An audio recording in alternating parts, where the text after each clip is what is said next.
Man, you hear this bullshit they be talking every day, man. It's like these motherfuckers is just like professional liars, you know what I'm saying? It's wild.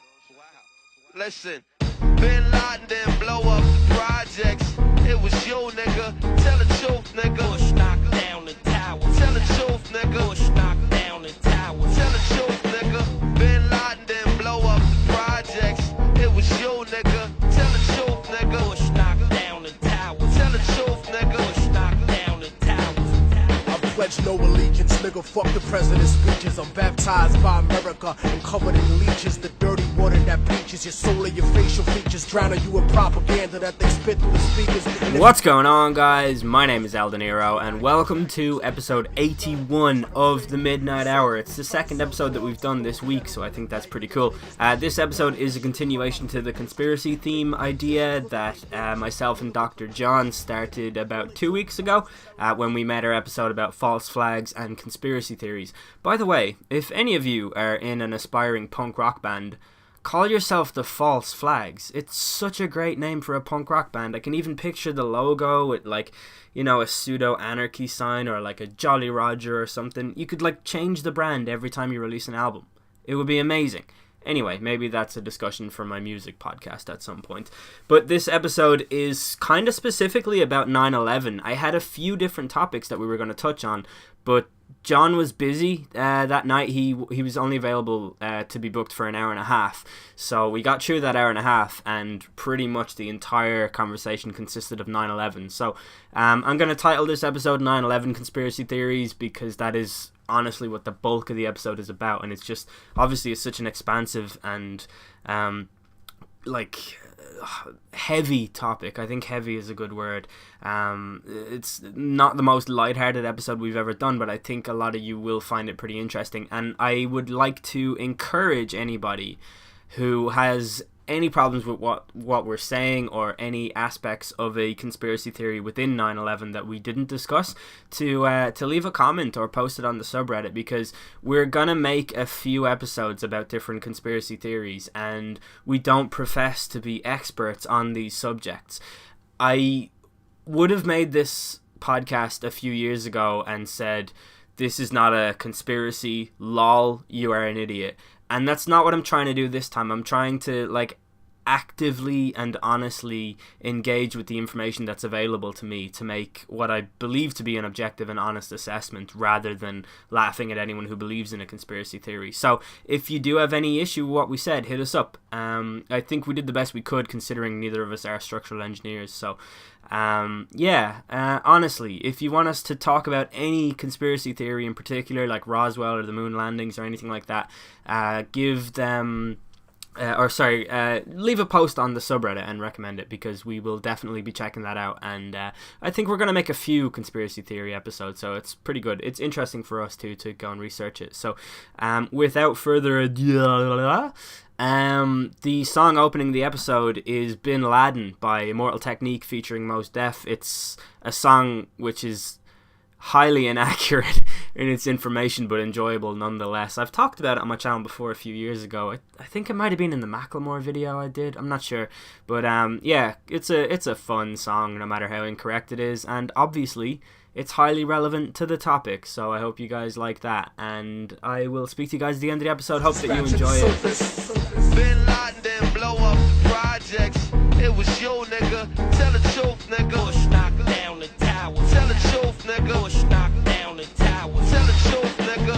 Bin Laden didn't blow up the projects. It was you, nigga. Tell the truth, nigga. Bush knocked down the tower. Tell the truth, nigga. Bush knocked down the tower. They say the rebels in Iraq still fight for Saddam, but that's bullshit. I'll show you why it's totally wrong. No power in the verse can stop me. I'm joined today by Dr. John once again. Thank you for coming back onto the show. You're very welcome. Today we're going to discuss conspiracy theories, because last week we shook your faith in the government and all of the institutions around you, and your very grasp on reality. And this week we're going to squeeze whatever faith you had left in the world out of you by discussing conspiracy theories and agreeing with all of them. gonna hopefully do enough to debunk certain conspiracy theories as they exist in the world. But obviously neither of us are structural engineers, nor are we high-ranking officials working out of Roswell and things of that nature. So we can only really speak to the evidence that we read on the internet. So I guess remember that, but also remember that you, as a conspiracy theorist, also have to do that. Like that's the burden that you also have to live by. You can only go by the facts that are given to you. So with that in mind, we're gonna start off talking about the absolute big dog, the biggest conspiracy theory. For me, this is the one thing that sort of gave rise to the idea of conspiracy theory culture. I think it was a complete fringe movement beforehand, or a fringe subculture that maybe at Comic-Con every now and then they'd discuss like whether or not in 1993 the whole attempted trade center or the Oklahoma bombing was an inside job and stuff like that. Yeah. But September 11, 2001 happened, and I feel like that is when conspiracy theory culture, as it exists now, just for want of a better term, blew up. And I can only really say that based on my own experience because I was 10 years old at the time, but I noticed afterwards the amount of documentaries pertaining to conspiracy theories and the amount of DVDs with conspiracy theories in them that were released and things like that. It just seemed to skyrocket. Again, my perception of that may be skewed because I was 10, but that's how I feel about it anyway. So the actual conspiracy that actually happened on 9/11 was that 19 Al-Qaeda members, they conspired, they hijacked planes, they crashed them into buildings. It was a day that changed the entire world on a scale that probably nothing did since World War II era. Yeah. And these were mostly Saudi Arabia nationals, members of Al-Qaeda. They hijacked different flights in New York, or in America at least, and flew them into different landmarks in America. So what do you think is the best way to start this off? Do you think we should maybe discuss the more rational aspects of the conspiracy theory? I guess, yeah. I think the kind of maybe the easiest starting point would be to say kind of what objectively happened, i.e., like the buildings that were taken down, the amount of people who were killed, and then from there talk about, well, reasons why it might have been a conspiracy. It might have been kind of conspired by the US government to commit it, and then the pros and cons for that, etc., etc. Yeah, that's a good idea. The time lag between the two planes, I think, is significant in that there's so much footage of the second plane hitting, which makes sense. But then I don't know if you've heard of like the no plane fundamentalists. Yeah, I have. Yeah. Like I just think that's crazy. And then obviously it wasn't just the two buildings, like the Twin Towers that were knocked down. There was like many other buildings as well. Yeah, including World Trade Center 7, which is what truthers say the most problematic one for rationalists to debunk. Exactly. Yeah. And then so I think it's like World Trade Centers 3 to 7, all like with varying kind of damage levels, and then a couple of them being completely totaled and being annihilated, destroyed. So, then the Pentagon as well. This is downtown New York. It's the financial hub. It's a huge sector for finance, and like there's 2,996 people died in the September 11 attacks, and over 6,000 people were injured. So it is the largest terrorist attack in history. Like domestic terror, especially like with the United States and everything. Like exactly. Do you remember where you were? Yeah, like I remember when I was being picked up from secondary school. It was a sunny Tuesday. I was coming back home. I think we were let out of school early. And then when I was getting into the car, my mom was just telling me all about it, just like kind of what happened. And I came home and the news was on, and everybody was just reeling at the sight of the crash and the buildings and the horror that ensued. What about you? I was in primary school, and like no teacher told us or anything, but I remember I got into my childminder's car, and her son, who was in the year above me and also used to sort of routinely bully me, and I really hated him.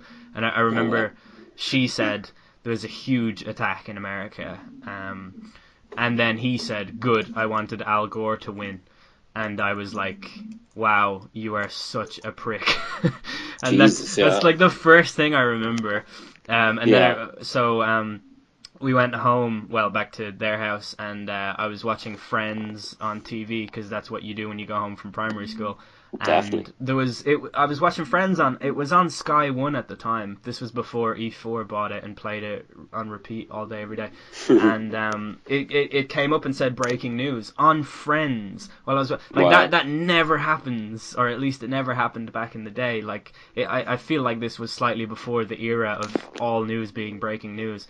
Yeah. But yeah, it said breaking news, and so we turned over, and I feel like I saw the second plane hit live, but I'm not sure if I actually did or not. I'm not sure if I'm remembering that properly. Yeah. But either way, yeah, I remember just being absolutely like terrified and shocked and not even fully able to process it all, because I think the first thing in my mind was just the idea that somebody would like kamikaze. Like, I didn't know the concept of kamikaze, or a human using themselves as a proponent of an attack, you know what I mean? Like, I had no like ability to perceive that at that age, and I thought it was really interesting and terrifying at the same time. So Yeah, no, totally. It's frightening, like, and obviously that was utilized by the Japanese in World War II as a very effective means of targeting the enemy.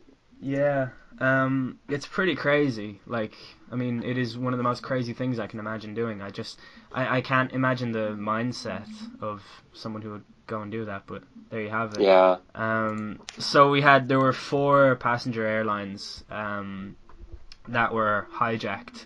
It was 19 separate terrorists, so I guess that's like 4.5 terrorists per plane that were taking it over. So, you know, you're talking like 5 terrorists on a plane. They had box cutters. Some of the people, conspiracy theorists, will say, well, how did they get box cutters? And the answer is, this was before 9/11. So, Exactly, yeah. Where you could take like fluids on, you could take like electrical equiment, Richard Dawkins could take his jar of honey on and not have to tweet 7 times about it. Yeah, so like, say 5 terrorists per plane, using box cutters. They stabbed the air hostesses and air hosts and stuff like that to death. Obviously, a lot of them had piloting experience. They took over the plane.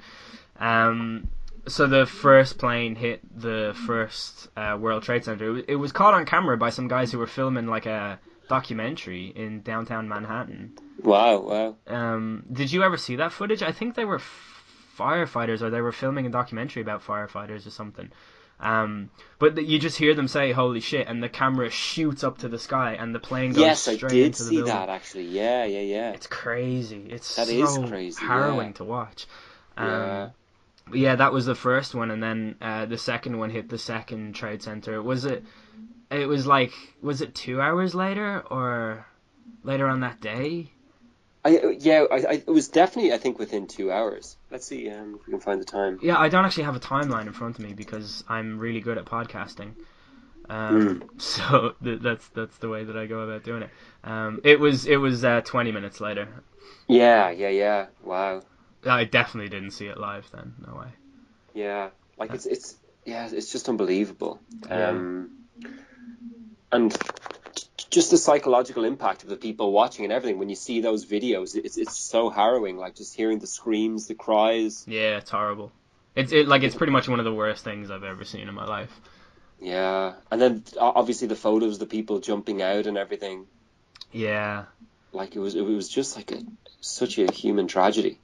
And then, like 34 minutes after the second plane hit, the American Airlines Flight 77, which is the one that hit the Pentagon, That went flying into the Pentagon at that time, and then less than half an hour after that, United Airlines Flight 93, which is, United 93 is the movie that was made on that.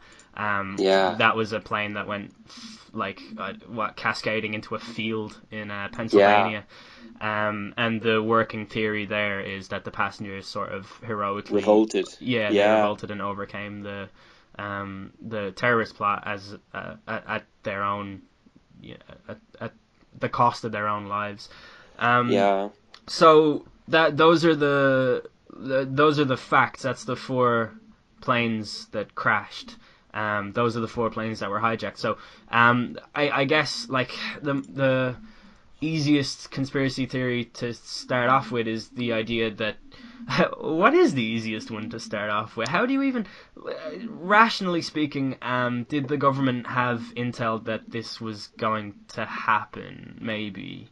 Which I think it's fair to assume that yes, they did, or rather, not that they thought that it was going to happen, but they definitely had brought it up in previous security concerns as a possibility. Exactly. Like, for instance, some of the Saudi Arabian passengers were on a watch list by the FBI. Yeah. And that's been kind of admitted by the FBI themselves, a significant proportion, and all of a sudden sort of they're boarding a plane together and they're not properly security cleared, and that it is sort of interesting, like, you know what I mean? Yeah. But to contextualize it and remember that, as you said earlier, this was pre 9/11, Exactly. or maybe on the day it was still basically pre 9/11. So we have to contextualize it before we kind of get into the whole why didn't they? Of course they were terrorists, or of course there was a huge possibility they would be. Like it wasn't a huge possibility pre 9/11. That airport shooter a couple of months ago, the guy who was he was a war vet, and a military vet, and he went to the FBI and said, "I'm hearing voices. ISIS are telling me to kill people," and they gave him his gun back, and then he went into the airport and shot a bunch of people. That was recently. So like this type of thing is not really beyond. Like, what can you do without essentially thought policing people? You know, like you can put people on a watch list, but you can't arrest them for crimes that they haven't committed. So, true. I think a lot of blame could be placed on like America, but I kind of feel like it's unfair to do so because there's no real way that they could have actually acted on that information. Well, what about putting a Sky Marshal on the plane? Yeah, but as far as I know, though, they only started that after 9/11. Okay. I don't know that for a fact now, but I'd never heard of an air marshal before. I thought that was a new thing that came in after 9/11. Okay, interesting. Yeah. So yeah, it's like the genesis of the conspiracy theory is that 9/11 was an inside job. That's pretty much the fundamental understanding of it's the fact that America not only allowed it to happen, but that America kind of played a part in it happening, with the long-term goal of extracting oil from Iraq, which and Afghanistan. Yeah, they went into Iraq first, though, didn't they? I think so, yeah. Yeah, after much lobbying and stuff, and the entire nation thought that it was the right thing to do. But yeah, so I mean, there's no real practical way of saying that the terrorists were operating on behalf of America, really. Exactly, yeah. I definitely don't think there were any direct ties between those terrorists and America, because it wouldn't have made any sense from a US point of view. Yeah. It would have been too easy for one of them to defect and just release information that they'd been given. If anything, it had to come from a top-down, either like an Al-Qaeda representative working with the US, or even kind of a double agent or something, you know what I mean? Yeah.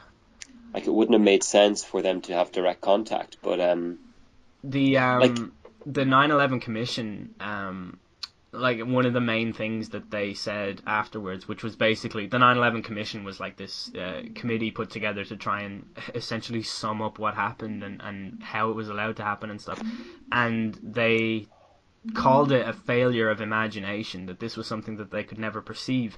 But we know that to be a lie. We know that they had, like, at least considered it a possibility in the past. And now that's not to say that even if they were convinced of it being a possibility, that there was something that they could have done, because, like, airline regulations weren't as tight, you know, like, they had the people on the watch list, but what can they do? Like, this was a different world, you know, before that. So it's hard to... Not hard to fault them, but hard to see what they could have done, you know what I mean? Yeah. So that's the whole thing, is that they think Bush did 9/11. I don't really believe that to be true either. One of the main things that comes about is the idea that jet fuel can't melt steel beams, that there's no way that the planes could have taken the towers down. No steel structure has ever been downed as a result of a fire. It was definitely a controlled demolition. It clearly collapsed into its own shadow. It fell at free fall speed, stuff like that. So, look, the building was not brought down as a result of a fire. The building was brought down as a result of a fucking plane flying into the side of it. Exactly, yeah. And people say, well, the buildings were made to withstand an airliner crashing into it. Yes, that's true. In the 1920s, when the plans were designed, you know what I mean? Like, exactly. It's nonsense to try and bring that kind of argument to the fray. People say, like, sure, the building fell into its own shadow. Yes, that is actually what happens. Like, you're getting your knowledge from movies like King Kong and stuff like that, if you think that all buildings have to sway in order to fall over. The fact that it didn't fall over instantly when the plane crashed into it just goes to show how much struggle had to go on within the building and structurally and stuff like that in order for it to fall. And people say, like, oh, well, people in the basement heard explosions and stuff. And to that, the rebuttal is, if you have ever been in a high-rise building, sometimes I used to work in a building on, like, the 8th floor, and sometimes they would come to clean the windows and they take the pane out, and at the part where they're loosening the pane, it changes the air pressure and you feel it in your ears. So when you have a building the size of the trade centers, like, the explosions that they heard were basically the windows popping out. And the air pressure changing, and the effect that has on the structure as it falls down into its own shadow. Like, there's no evidence to support the idea that that there were explosives planted in the building. And I don't know. I know. Like, it doesn't even make sense from, like, kind of a construction point of view that, like, someone could easily have bumped into the amount of explosives that would be needed to down it in a controlled demolition. Yeah, I know. Like, it just doesn't make any sense. And also there'd be evidence, like, I have heard kind of reports of thermite, which is, like, kind of a highly incendiary substance, being found at ground level. But apparently, like, obviously the combustion and everything of, like, the plane with the building created a lot of, like, chemical debris. So it's not that out of the question that something like that could almost be formed when you have, like, jet fuel and all the other materials. Asbestos as well, stuff like that. But yeah, like, the jet fuel did not melt the steel beams. It significantly weakened it, and that will happen. Exactly, and that's all that was needed. Yeah. Like, when you've got something as heavy as a skyscraper on beams that aren't perfectly sound, it doesn't take much for it to collapse and fall. Yeah. And people are imagining, oh, the steel beams were turning to liquid. It's like, no, you don't need to turn it to liquid in order for it to collapse. Yeah, this is the thing that I hate about dealing with conspiracy theorists talking about 9/11, is that they're so disingenuous. Like, they come at you and say stuff like, no steel structure has ever fallen as a result of a fire. Like, yes, it has. If you Google it, you'll find instances of it happen. It happened 10 years ago. Like, also, just, like, jet fuel can't melt steel beams. It's like, look, you're not a structural engineer. Like, you have to stop, like, professing this knowledge that you don't have. It's so obvious that you're doing this to sound smart. Exactly. It's like the mantra of the uneducated. They think that they have a watertight argument with just jet fuel can't melt steel beams in 5 words. They think that they have, like, the whole thing cracked. It's sort of intellectually dishonest. Completely intellectually dishonest. Like, it's just like pontificate. It's just like flexing imaginary muscles almost. Like, And also, I think they always say hindsight is 2020. When we think about the NSA leaks, Edward Snowden, all of that, like if there was any whisper of an inside job, don't you think that would be one of the first things that he would have leaked, or that would have been capable of like Russian hacking or Chinese hacking, etc.? yeah, not Like, to you know what I mention mean? like the fact that Operation Northwoods, as we discussed in the last episode, was planned, and JFK was like, "What? No, get the fuck out of here with that shit." Exactly. Like, Yeah. like, I guess we're not trying to say that it couldn't be an inside job, but we're saying that the evidence overwhelmingly points to it not being an inside job in this case. Yeah. One thing, however, that I do find kind of incredible, really, is have you ever heard of the guy called Larry Silverstein? Yeah, yeah. So, like, he put 6 months before 9/11, he kind of re-upped his kind of insurance stronghold on the Twin Towers for $3.5 billion Yeah. between like 1, 2, 4, and 5, like those four World Trade Center buildings. Like, isn't that kind of really interesting? My rebuttal to that would be that yes, it's interesting, but also it's not uncommon practice for that to happen. Like, you're gonna have to renew your insurance deals at times, but also, what was it you said? 3.6 billion. Like, yeah, but I think he kind of insured them for that much, but when that happened, he saw it like over 7 billion. Yeah, the cost of all the buildings was 7 billion. So like him placing that insurance on it was not actually like financial gain for him. You know what I mean? Oh, I know, but just the timing of it, I guess, is like the chances of it, like no one could have expected what would happen, and him basically saving himself 6 months before like a monstrous catastrophe is to me slightly unbelievable, but like obviously it can happen. I don't think though that it actually benefited him, because he sought 7 billion, but I don't think he got 7 billion. Okay. I think I don't know what he was paid out in the end, like from his insurance, but I don't think that he ever like recuperated the money or anything like that. Okay. I'm not sure. I haven't really come across that, I guess, on Yeah. a, like proper, like I haven't properly gone into it and done a deep dive on that specific part. Yeah, But and it's possible it could have happened anyway as well. It's not like kind of incriminating. there are lots of coincidences that kind of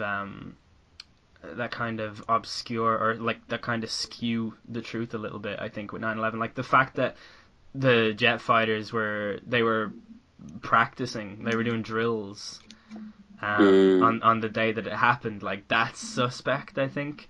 Like, Yeah. you know, like the constant, like, is this a drill? Is this real? Is this really happening? And stuff like that. Like that's sort of commonly cited as well as a. Surely the first thing, though, that you make sure when you're running a drill is there's a word for, okay, this is not a drill. Yeah, I know. Yeah, You know well, what I mean? I think it is. It's that they say this is not a drill, but I think the like outrageousness and like the unprecedented level of these attacks just made the fighters be like, are you being serious right now? Yeah. So I don't know.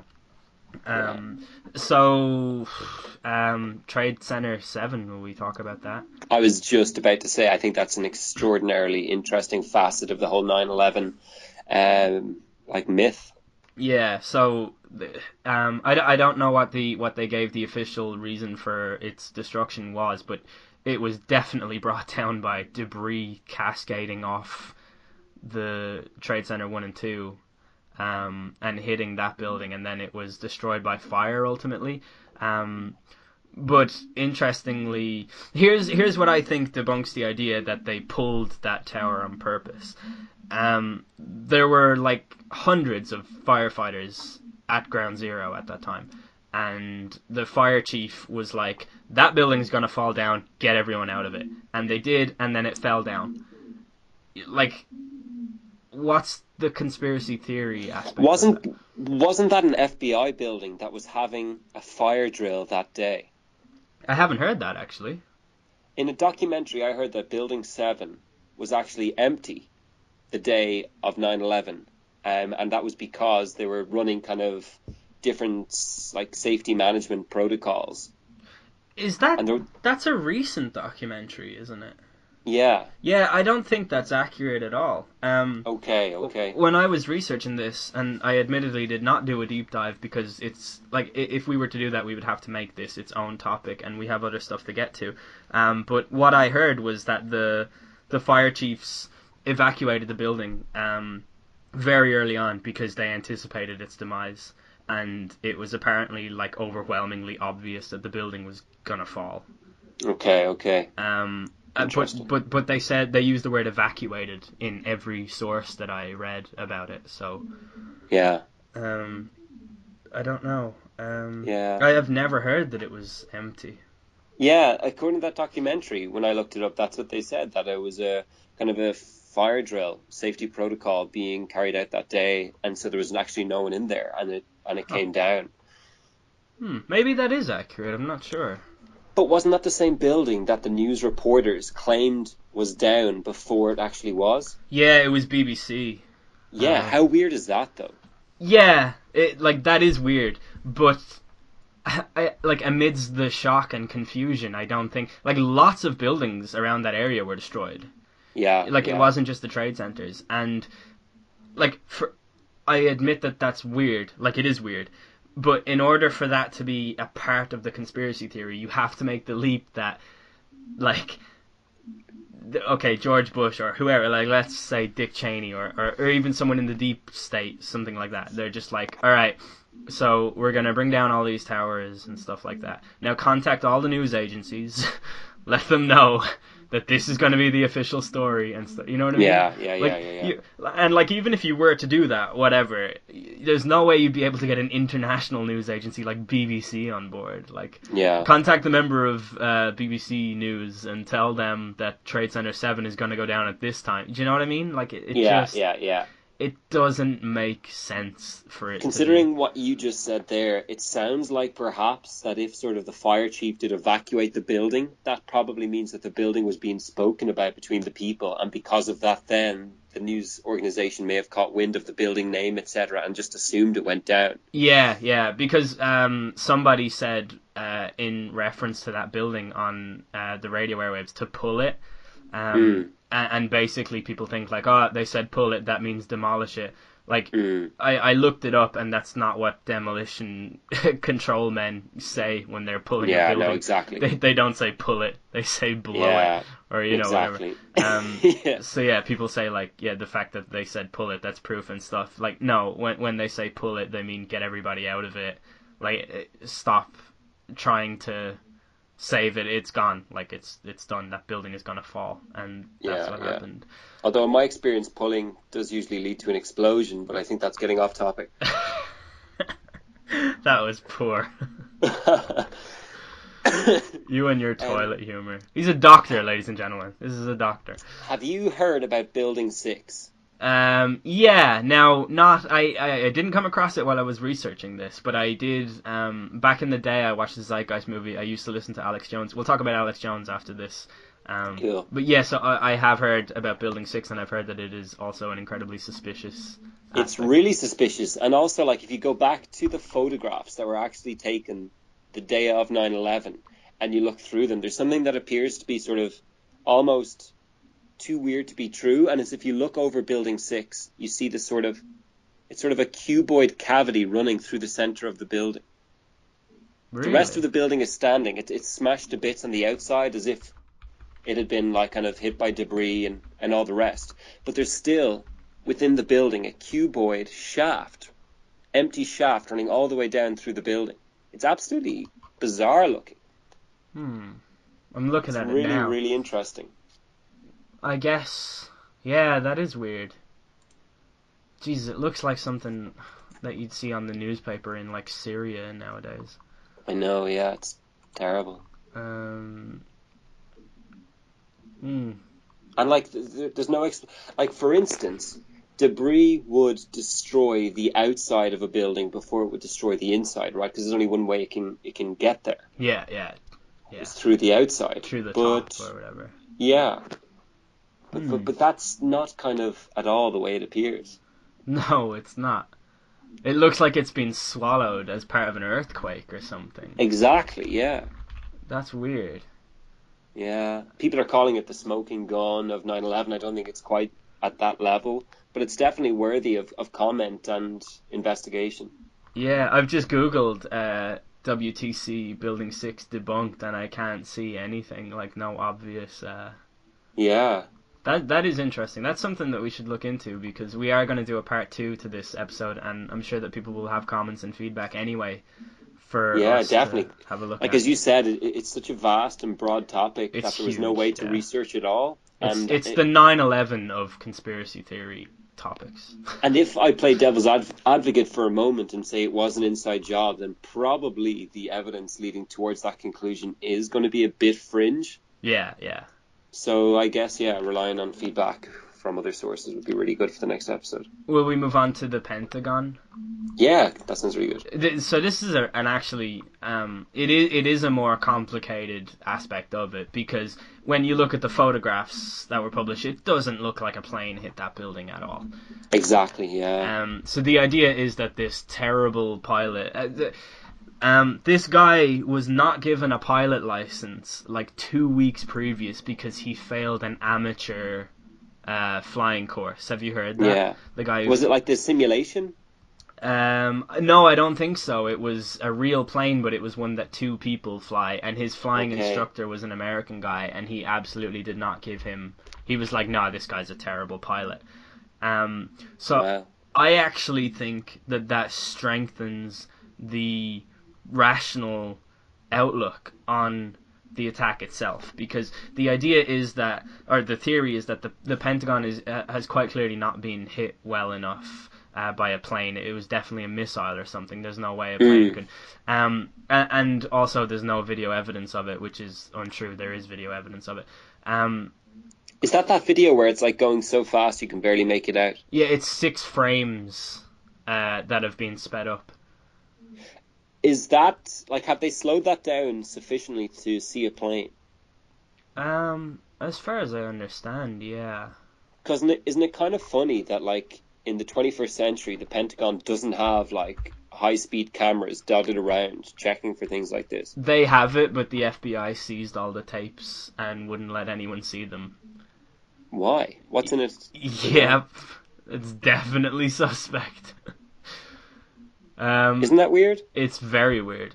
Now, I would assume it's because America is super paranoid about, like, their military like infrastructure and stuff, that they don't want to give anything away, and maybe the tapes would show some kind of lack of structural integrity or some kind of weakness somewhere or something like that. Or also just kind of showing your hand shows the quality of the cameras, etc., that you'd use. Yeah. And so it would kind of, if there's anything in any way wrong with it or subpar, I think it would bolster sort of, I don't know, enemy,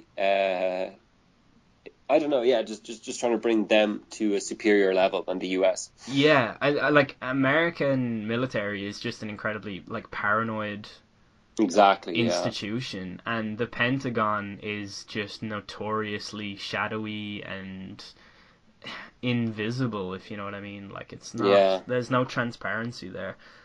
Same with all the other superpowers, though, in fairness. Yeah, it is, yeah, absolutely. Yeah. So, what I think about this plane flying into it, I read that when the plane did fly into the Pentagon, it only had 1 wing at the time that it flew into it, because the guy actually did such a terrible job of trying to make that flight, which reinforces the idea of him being a bad pilot, which, you know, that sticks to the official story right there. But the fact that it only had 1 wing just completely took away a lot of its momentum as it was coming down. Okay. So it didn't actually go headfirst into it at a slow speed like the ones at the Trade Center did, to maximize casualties and you know, horror and chaos and all of that stuff.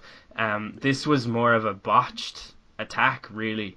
When this 1-winged plane, like, kind of stuttered into the building. And for people who say, like, it didn't do a whole lot of damage, the Pentagon is more solidly structured than the Trade Center and probably any other building, like iconic building in America. It's it's reinforced like 5 times over, and the plane hit 4 layers of the concrete reinforcement, which is damn well significant. And they always share photos where you don't see any like plane related thing, like, but then if you zoom out on the photos, or like you look at the full photos, you can see seats, you can see pieces of the wing, like you can see things that are definitely from a fucking exploded plane. Do you know what I mean? Yeah, exactly. So yeah, I mean it's like if you imagine when a car going at a really high speed, if you ever see a car at high speed crash into a wall and there's nothing left of it. Like, so people say, right, so we're supposed to believe that a plane flew into the Pentagon and there's nothing left of the plane. Like, motherfucker, is there anything left of Paul Walker's car? Like, we've all seen those photos. Like, that's what happens when a metal, like, vehicle at high speed crashes into something. Do you know what I mean? Yeah, exactly.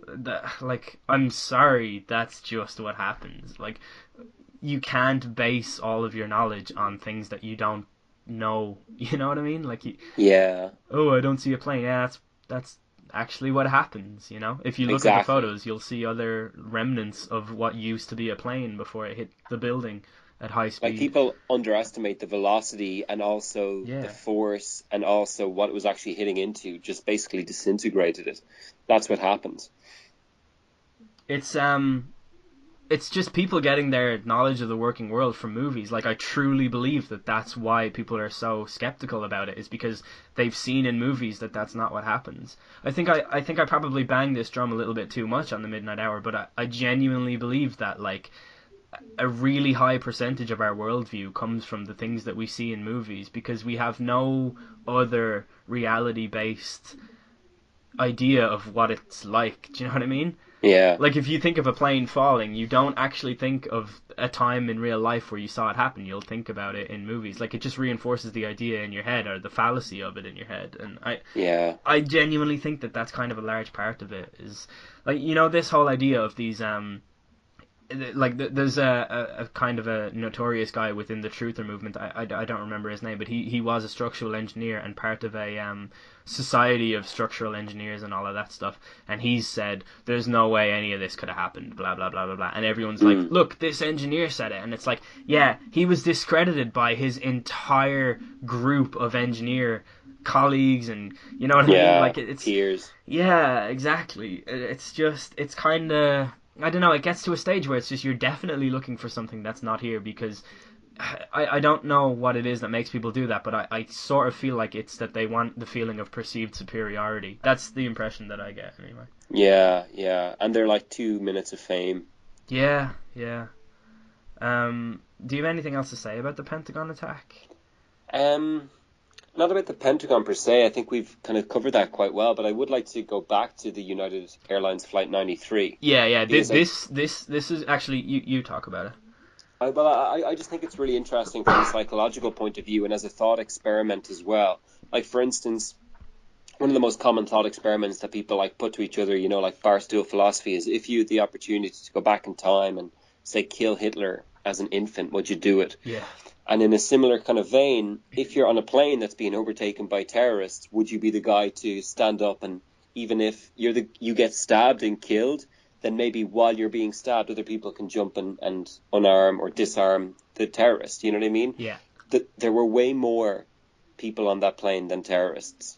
Yeah. So it wasn't beyond, like, the realms of possibility that they retook control of the plane. I don't know. Was the pilot killed early on? Yeah. Okay. Yeah, the pilot was one of the first ones killed. And isn't there also, can't planes now basically land themselves? Or was that not the same in 2001? I'm not 100% on that. And to be honest, if I were commenting on it, I would just be regurgitating information that I heard on plane crash investigation. Yeah. As far as I know, a plane can do almost anything without a pilot now. I don't think it could back then. I don't think so. Okay, yeah. Like, apparently the only reason they put pilots on planes now is to give the passengers peace of mind because they're not actually needed. Pretty much, yeah. Yeah, But it's kind of interesting. but that's not on like generic planes. You know what I mean? Like your Ryanair flight from Ireland to the UK, like that needs a pilot. That's flown almost completely manually. Like Yeah. But yeah, no, I do get what you're saying. Yeah.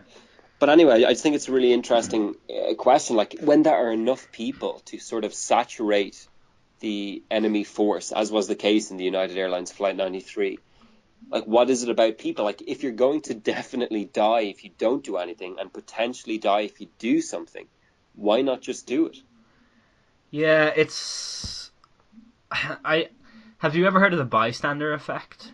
Oh, yeah. There's an inverse relationship between the amount of people surrounding you and your likelihood of getting help. Yeah, I heard recently that the bystander effect has actually been debunked.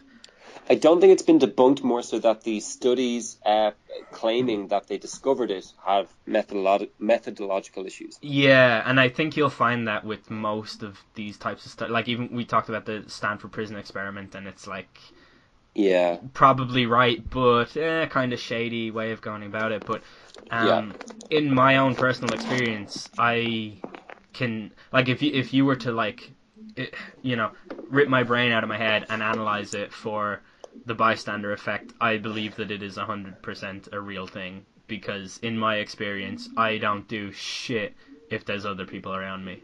No fucking way. I don't. If I'm at a bus stop and I hear someone just randomly asking anyone when a bus is coming or whatever, I'm not going to be the guy who answers, because I know someone else will. Like, exactly. That's just, that's who it may very well be a projection of my social anxiety or whatever, but that's how it is with me. I don't do anything. And if I was on that plane, I can tell you with 100% certainty that I wouldn't do anything. No fucking way. The bystander effect makes perfect sense from an evolutionary point of view, considering that we kind of lived in social groups. For instance, if when someone came into a village or whatever requiring help, and every single person expended the energy to go over to them and see if they could help them, that would not be kind of an economy of energy. Whereas if there were a lot of people and, say, someone closest to him, or he made a point of addressing one person in particular, asking them for help, that would make much more sense. So I think there's a lot of kind of intuitive sense to the bystander effect. Yeah. Maybe it just needs kind of more studies to flesh it out. But yeah, I definitely think that, like, the locus of responsibility in each of us is diluted by the people surrounding us when something bad happens. Yeah, and I think that there's also an interesting parallel between the way that nowadays, I feel like we always talk about the right-left divide in every episode, but you know, the way the left are heavy into protesting now because they're not winning, they're losing, yes, and they're angry about it. That is like a group mentality thing.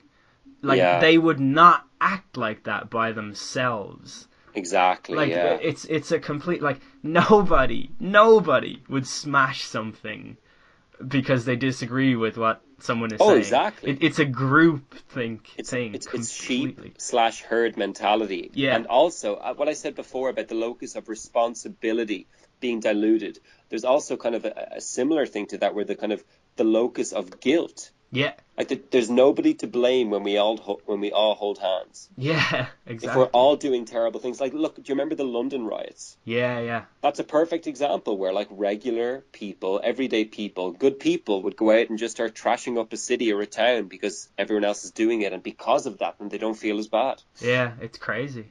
It is crazy, yeah. And that also ties into, like, the way we tear people down online when they do stuff, and we don't feel bad about ruining someone's life.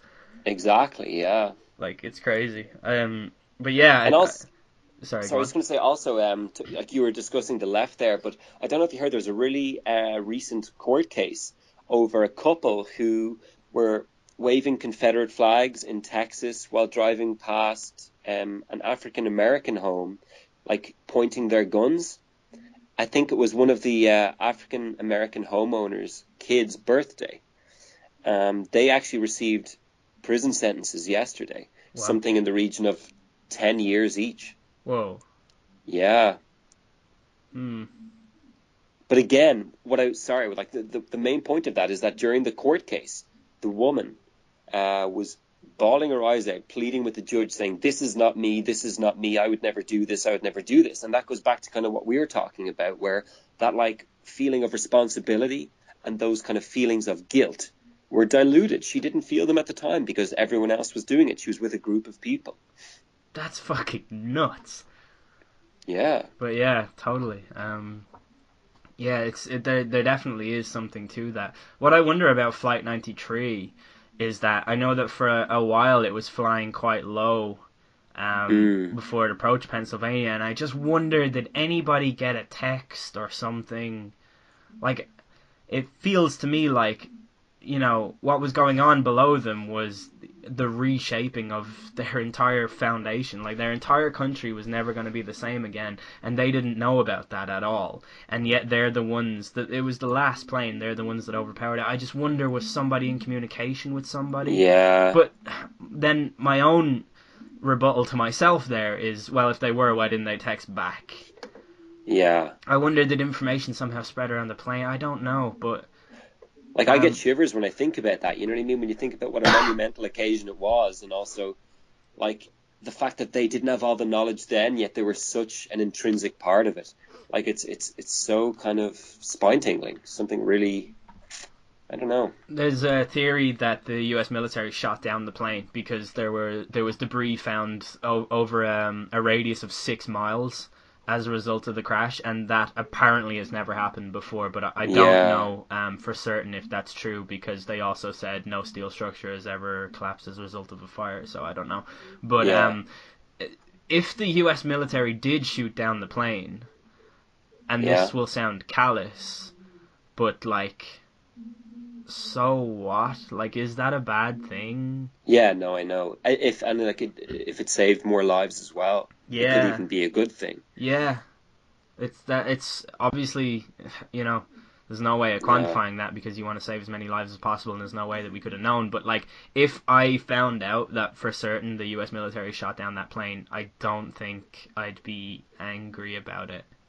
I guess the counter argument to what you're saying would be, why couldn't, like, kind of fighter jets take hold of the plane or try and, I don't know, stop it from, you know what I mean, take hold of it and maybe disrupt its management system, like its control system, and try and take it down with the survivors on it? I don't know. Yeah. I don't know if that's possible. Like, yeah, I don't know either. I assume that these terrorists anyway would have sooner crashed it into the ground. Exactly, yeah. So it's hard to... Like, maybe that is what actually happened. But if I get this correct, they overthrew the terrorists. Did they kill the terrorists? Is that known? No, there's... Basically, nobody knows what happened at all. There's no evidence to say this passenger was not a terrorist and he was in the cockpit, for example. There's no evidence about what happened on the plane. And what about the black box? What does that say? I don't know. But the black box doesn't record visual. Well, no, you just need auditory, I guess, if people are talking. But I guess, why would the terrorists be talking at all?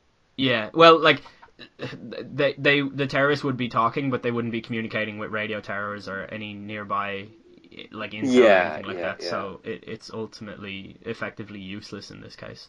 Yeah. So, are we done on 9/11?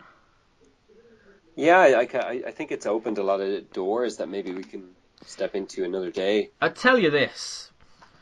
Dick Cheney was the vice president at the time, and George Bush went to Dick Cheney and was like, when he was running for president, and he was like, listen, man, I need you to be my VP. Will you do this for me? And Dick Cheney was like, I can't, because I'm the CEO of this oil company, and that's what I do now. So, no, I will not do that. But I'll tell you this, George, I'll find someone to do it for you. And George was like, alright, thanks, man. And then Dick Cheney phoned George Bush up, and he goes, alright, I've had a look, and it turns out that I am the only person who can do this, so I will be your VP. So he left the oil company, and he was given $31 million for leaving his post. Wow. And when America went into Iraq and they first started to extract oil, guess which company got the first contract on that oil? And it was for $1 billion. Jesus. Yeah. That is like a red flag right there. Like, that is fucked up, yo. That is fucked up, but it's purely circumstantial, isn't completely, it, though? yeah. I mean, you could argue that Dick Cheney is a horrible person, and you'd be right. Ultimately, he is a guy who would have found a way to capitalize on anything for his own gain, and in this way, he just did it in a major way. But when figures like that are involved, it's crazy. It's crazy. But like that's the thing. I think it's perfectly conceivable that 9/11, as we know it, wasn't an inside job, that it was carried out by Al-Qaeda terrorists, but the US used it as a stepping stone to promote a further cause to which it wasn't even related, and in fact purely benefited the US itself. I think that's almost certainly true. Exactly, yeah. And but I think that is not only very probable, but it still kind of is reason to assume it's an inside job, if that makes sense. Yeah. It definitely gives them... Exactly, more credibility. Like if they basically just went after the Saudi people who kind of hijacked and put an investigation into that, then I think it would be kind of case closed. It's not. Like if they kind of put them on trial and had a full-blown investigation, but they kind of shot themselves in the foot, leaving the door open for people to believe it is a conspiracy by jumping from the Saudi assailants and going to Iraq and Afghanistan, who had nothing to do with it. Yeah, that was such a mistake. But when you think about it, it could be a genius stroke, because by creating all these conspiracy theories, like there's no easier way to shut down opponents than by having them basically create themselves or portray themselves in the light of conspiracy. This is slightly off topic, but it's something that I want to discuss in a future episode anyway. Do you think America has a cultural obsession with revenge? That's a good question. I've never thought about that, actually. What do you think? I think that they do, and I think, again, because I'm an idiot who only thinks one specific thing about the world, I think it's because of movies. Like in every single movie, like in every single action movie, someone does something to the good guy fights back, kills every single bad guy. And I think, like, the idea to go and invade Iraq was something that both liberals and Republicans agreed on. The Democrats were like, fucking do it. We need to do this. And I've even seen like so many prominent liberals who agree with the killing of Osama bin Laden. And I don't agree with the killing of bin Laden at all. Like, you're killing a guy who's done all this stuff. Like, fine, whatever. But is that your justice? Like, why not capture him and take him back? And fair enough, if you can't do that, then kill him, sure. I think if you're going to kill him, philosophically speaking, my reasoning for it would be that you are going to prevent future deaths, because he's a well-known scumbag who likes to kill lots of people. So if you can't capture him, kill him so that you're saving future lives. But I don't think America did it for that reason. I think they did it because revenge. Do you know what I mean? Like, to me, that seems baffling. That doesn't make any sense to me. Like, if somebody... I don't know. I just don't believe in the murder of... I don't know. I guess it could even go back to the death penalty or whatever, but revenge doesn't make sense to me. Like, it makes sense to me on a personal level, you know. When people stop me walling early on Age of Empires, I will fuck their life up for it because it pisses me off. But that kind of revenge, I don't know that it's healthy or that it's honest. Especially when that man basically represents the enemy of an entire nation. Like, those people don't get anything out of him being kind of assassinated or murdered by like these amazing soldiers in the back arse of nowhere. You know what I mean? Like, that does nothing for the country's morale and sense of justice. Like, it's for them that the war is being waged. Yeah. I think there's something in there, but I don't know. I think revenge itself is a very interesting topic, because I think on a base level everybody is actually obsessed with revenge. Like, every single time you see an article like oh, this rapist who raped a bunch of people just got raped in jail, everyone is like, yes, good. And it's like, don't you get that when you say that, you are in favor of rape? You're saying that rape is good as long as it's used in the right way. Like, that's weird to me. You can't be a culture that decries rape, but then when it happens to a guy who's raped people, that you say it's good. I don't think that that's honest at all. Like, Yeah, surely no, you I would... know. I don't know. Like, yeah, I can't really say, like, why other people think the way they do, but it just doesn't really make any sense to me. Yeah. And sort of a satellite conspiracy surrounding 9/11, as you kind of went on to, like the death of Osama bin Laden.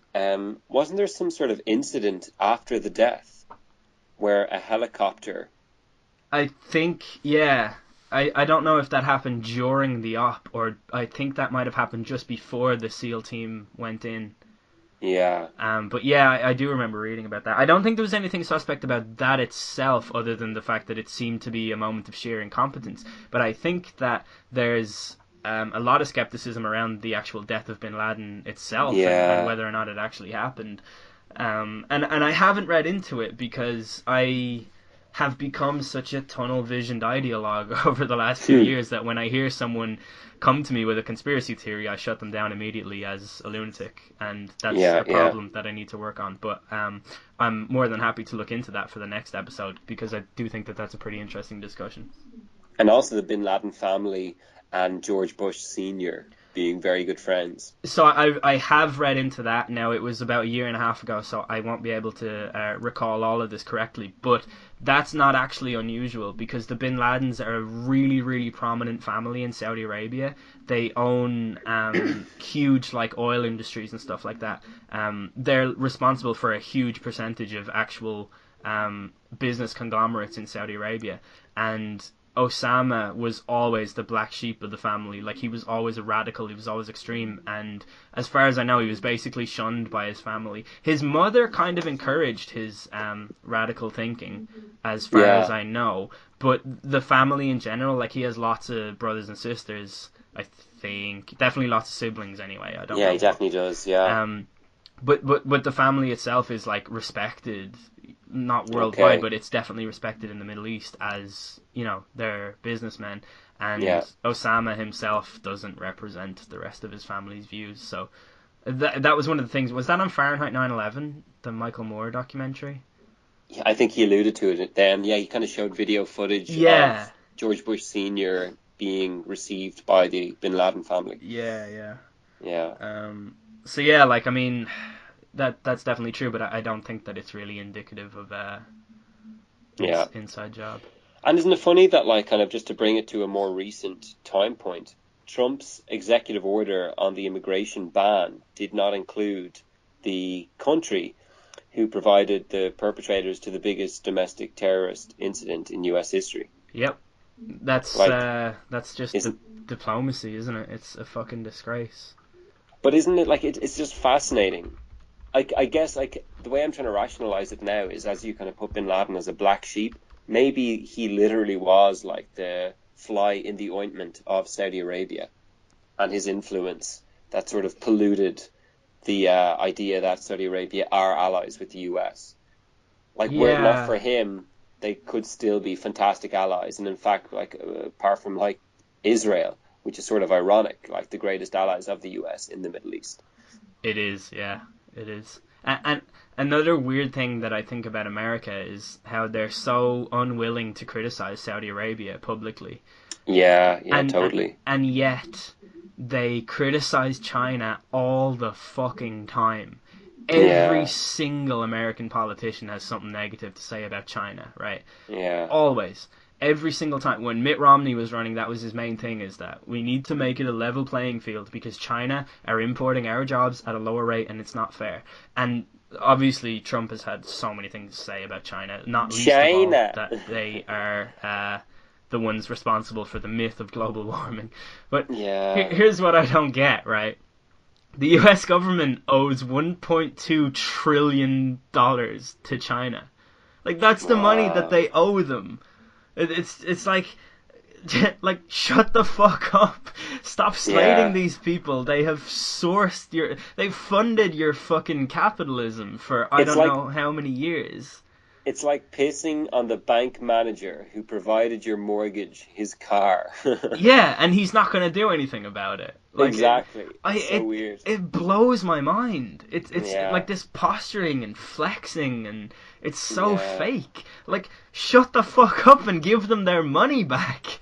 Yeah. Like, when you become a thriving economy again, and, like, you know, you're bigger than that, then go and say all the snarky shit that you want. But at the moment, you're Yeah. China's bitch. Like, Yeah. like, it blows my mind. It's so weird. International diplomacy, and it's so odd. It's so weird.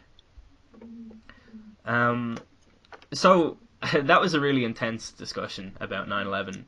Twas. And next on the list is school shootings. So I don't want to actually talk about school shootings just yet. I'll say one thing that I did want to discuss was the nature of conspiracy theory culture in general and how much it's grown. Because I mentioned, obviously, that since 9/11, it's kind of shifted it into the mainstream. And it's now acceptable to have these opinions, or at least it's now not only acceptable but actively encouraged for you to be skeptical about pretty much everything that happens in the world. So I think that conspiracy theory culture has given rise to people who question everything, even if it's blindly. Like, every single time the Sun does something controversial, or they do something stupid, or the Daily Mail or whatever, the response from casual, like, armchair armchair conspiracy theorists or whatever is always like, well, it doesn't matter, they're doing it for the money, it's all publicity anyway. Like, I feel like no one actually critically analyzes anything anymore. Yeah. And I think that is in part down to people like Alex Jones. So, do you want to just have a discussion about Alex Jones? I'd love to. He is. Before we started recording, I was telling John that about 10 or 11 years ago, I watched the first Zeitgeist movie by Peter Joseph, and it blew my fucking mind. Like, it opened up this whole new avenue of the actual truth, and how the whole world as I knew it was a lie. All gods are fake. 9/11 was an inside job. There is a new world order, shadow government operating behind the scenes, controlling everything. All the world is a stage. The politicians that you see are puppets. They're not even in charge of anything. And Alex Jones is the only guy brave enough to speak the truth. So I used to listen to Alex Jones's radio show. I used to be a huge fan of his. I used to be really into Infowars.com and all that stuff. So I have just destroyed my own reputation. But as I grew up and learned to question everything in depthly and not just be a sheep to the alternative thing and think that it was everyone else who was the sheep, I have become obviously more enlightened and sensible, but I cannot shake the soft spot that I have for Alex Jones. Yeah, I know. I think he's a great guy. Yeah. I recently read a book called Them, Adventures with Extremists by John Ronson. And in it, he tells of the first time that he met Alex Jones. And Alex Jones was 25 years old. And he was rebuilding the church that was destroyed during the Waco siege. And Alex Jones, like, in fairness to people who, like, sympathize with the victims of that siege, like, the government had no right to go in there. They basically just completely defied all orders and killed a bunch of kids. And yeah, Alex Jones was he was rebuilding the church, and he was helping out the people and stuff, and he'd gained so much traction. Like, he was just a journalist back then, like a normal guy. He had a radio show, and he had 2 employees, and he did his radio show out of his bedroom in Texas. And he brought John Ronson back to his bedroom, and he showed him, like, his broadcast. And then his broadcast got knocked off the air, and there was a guy outside messing with the power cables. Like, you know, an employee from the electricity company was fixing the wires, climbing up the ladders, right? And John Ronson tells this story of how Alex Jones was like, "God damn the New World Order," and like he marched outside of his home and walked up to the guy. The guy was up a ladder, so Jones couldn't physically do anything to him, and he was like, "I'm on to you, God damn it! You guys are shutting my show off all the time. The New World Order will pay for it." Like, oh, this just shouting to some electric employee who's like fixing some power shortage, and Jones is shouting that he's the New World Order. So That's amazing. yeah, a lot of people question, like, does Alex Jones actually believe everything that he says? And the answer is yes, he does. And I think that there's a certain amount of Alex Jones you can listen to where you will actually become a more enlightened person. But Yes. he cannot keep a lid on it's the New World Order. Like, Yeah, he just yeah. cannot stop making the leap from, Jesus, that's really weird, to this is proof that a shadow government is conspiring to keep us all miserable. Yeah, no, exactly. It's childlike. Like it's almost as if he's his own worst enemy. Yeah, completely. But I find him intoxicating. Like, you know what I mean? When you watch him, like, you just become entranced by this guy who seems like he's possessed, who seems to believe everything he's saying, and is coming out with, on one hand, like the most outlandish things you've ever heard, but on the other, like, he seems to be able to back a lot of it up. Yeah, and he's also predicted a lot of things that have happened. Yeah. Like he's not an idiot. He's just a very animated guy who is maybe loose with the end game at time. I don't know. Yeah. John Ronson really beautifully described him as a beat poet of paranoia. And Interesting. I think that's such a nice way of looking at him, because it does speak to his talent. Like, he's so articulate. Like, he's one of the best broadcasters I've ever heard in my life. Like, I could listen to him for... Actually, I couldn't. I can't listen to Alex Jones on an empty stomach. Like, I need to have eaten, I need to be wide awake, and then when I'm done listening to him, I'm drained, and I need to go to bed. Like, he's just... so energetic that he makes me physically tired. But did you listen to his entire Joe Rogan episode? I did. I found it fascinating. Yeah. And I thought Joe Rogan did a really good job at, like, pulling him back and making him extrapolate on his points, which he did. He doesn't do himself justice, because like, a lot of the time he has got, like, the flesh of the points there, but he just needs someone to sort of prod and poke it out of him. Yeah, the most notable point was when Joe Rogan was talking about Hillary and how much of a demon she is, and he was like, yeah, and she stole these 6 states, and then and Joe Rogan was like, whoa, slow down. What do you mean she stole? And then he explained it all perfectly, reasonably. Like, he should do that more instead of coming across as a fucking raving lunatic. But I guess, who am I to talk? He has, like, 100 million listeners every week or something like that. Yeah, it's ridiculous. But yeah, Joe did an amazing job. But I find there to be something, like, sweet natured about Alex Jones in some way. Like, yeah, I totally get that too. Yeah. When towards the very end, when he was like, "Are we gonna go get something to eat after?" Yeah. I don't know. I wanted to give him a hug or something. I know. Yeah. Exactly. He just seemed like such a kid. Like. Yeah, like, just such a normal, regular guy. Yeah. And so innocent on some level. Yeah, it's weird. It's so weird. Yeah, no, I know exactly what you mean. I don't know what that desire is. Although I do know that there's a word unique to the Philippines, and it's giggle, and it basically means that feeling you get when you see a really cute baby and you just want to squeeze its cheeks. Really? Yeah, it's like one of those untranslatable words, like komorebi in Japanese. Or koi no yokan in Japanese. Koi no kan. Yeah. Sounds like, yeah, what does that mean? It means premonition of love. It's like when you meet someone and you don't love them, but you think that you might very well love them. At some lovely. point. Yeah. It's the name That's of gorgeous. Deftones' album from 2012. Awesome, cool. Awesome album. Everyone should listen to it. But yeah, it's such a cool phrase. I have to say, I don't ever feel the need to squeeze a baby's cheeks. Yeah, I think it's a big thing over there. Yeah, it's interesting how if you put a word like that into the language, it probably becomes more of a thing. But Sapir Whorf. what's that? You know the Oh, Sapir-Whorf that's the Sapir-Whorf hypothesis? hypothesis. Yeah.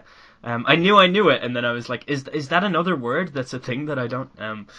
But yeah, I don't think babies are cute at all, and I never have any desire to even look at a baby. Really? Yeah, I What don't about baby know. animals? Sure, yeah. Like I like cats and stuff. But with animals I do, but not with kids at all.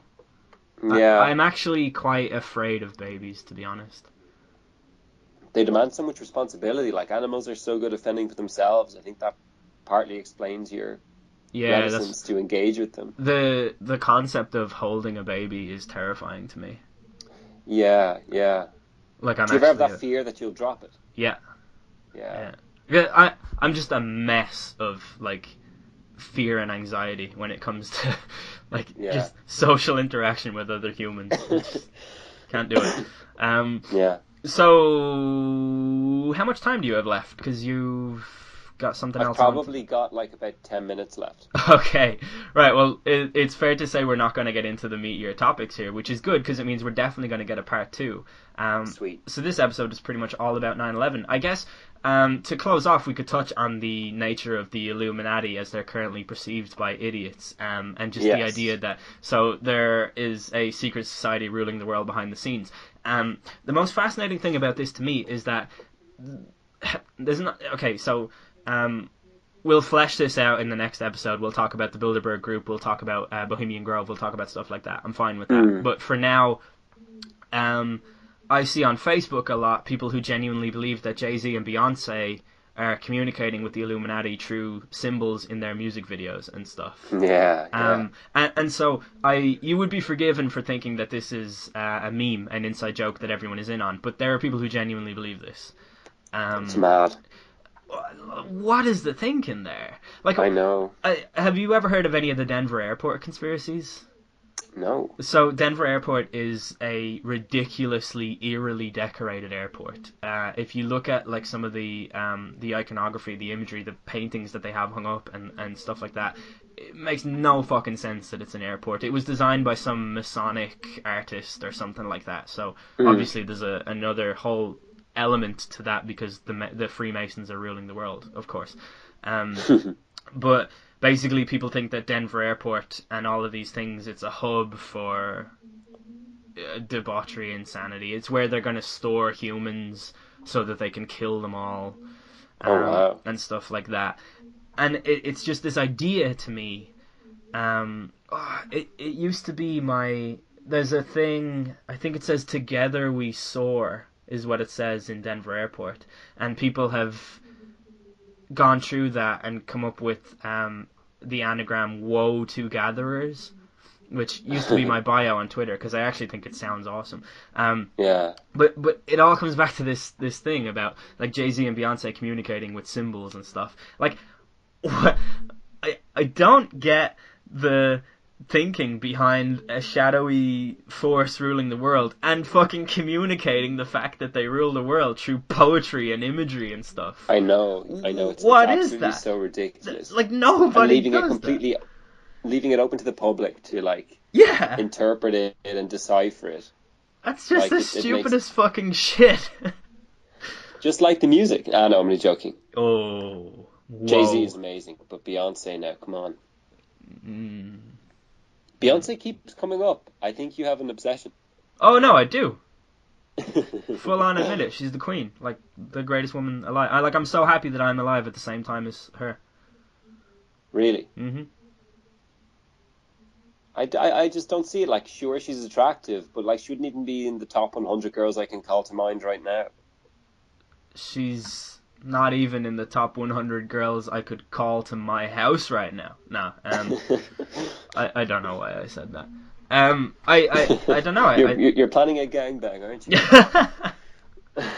Is it a gangbang if there's only one guy? But you're going to be gangbanged. Oh. They're bringing toys. Okay. Yeah. Sorry, I was meant to tell you about that when we were planning this. Excellent. Don't worry, I have enough lube. Jesus Christ. This podcast is going places. Remember that time we discussed... You're going to the ED.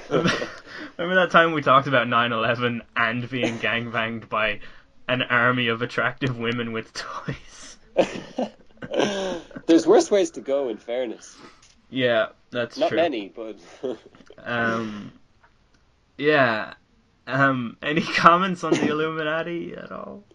I just want to finish with a quote by Mark Twain that I think is really cool. He was like the master of quotes. Like, you think Oscar Wilde is good? Mark Twain is the man. Listen to this.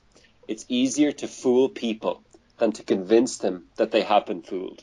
Yeah. Like, that is just incredible. And it just goes to show, like, the absolute lack of awareness. Like, can you imagine the crappy magicians who were around back then? And even then he could still come up with a quote like that.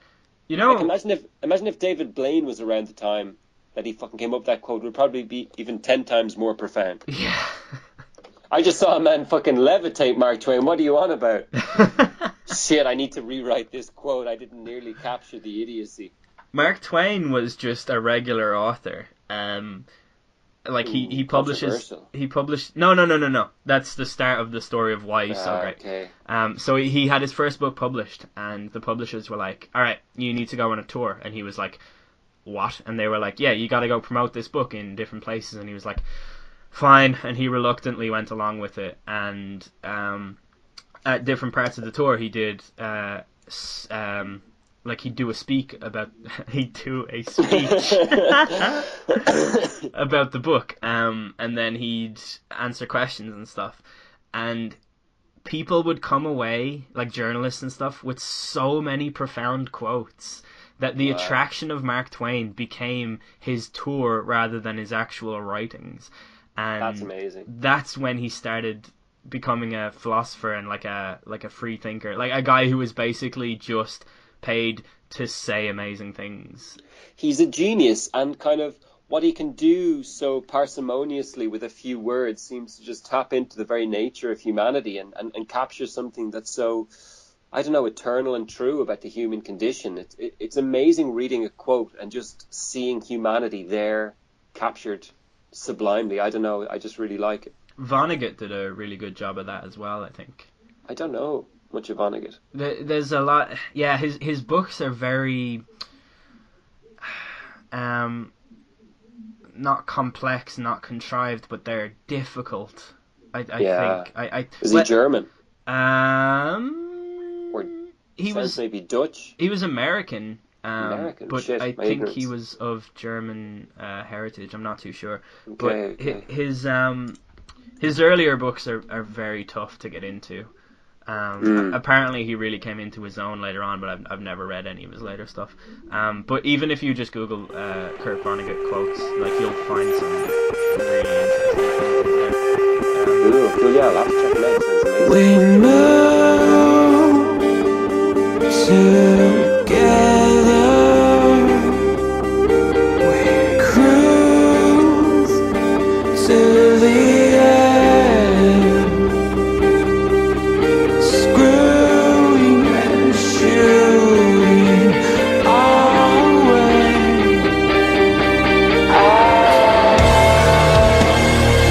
You wanna know what's then watch this.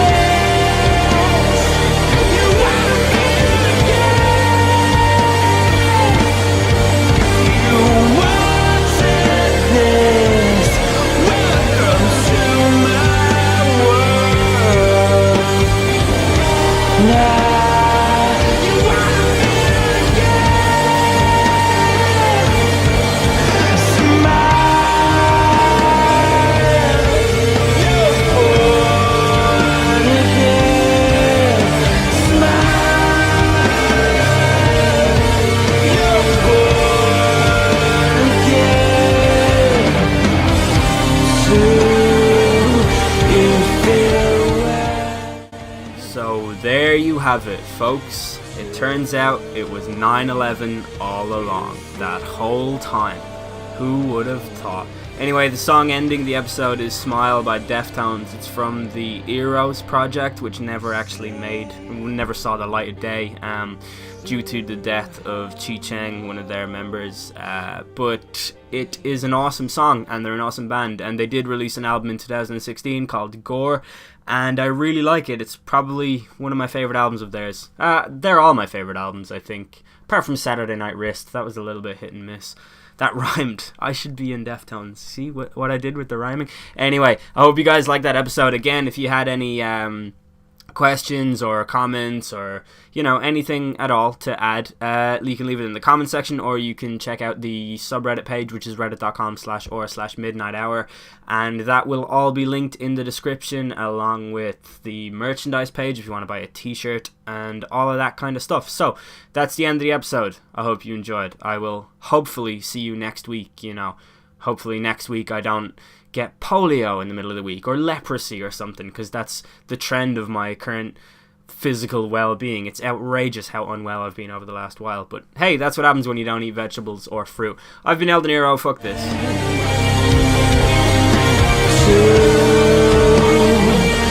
You feel love.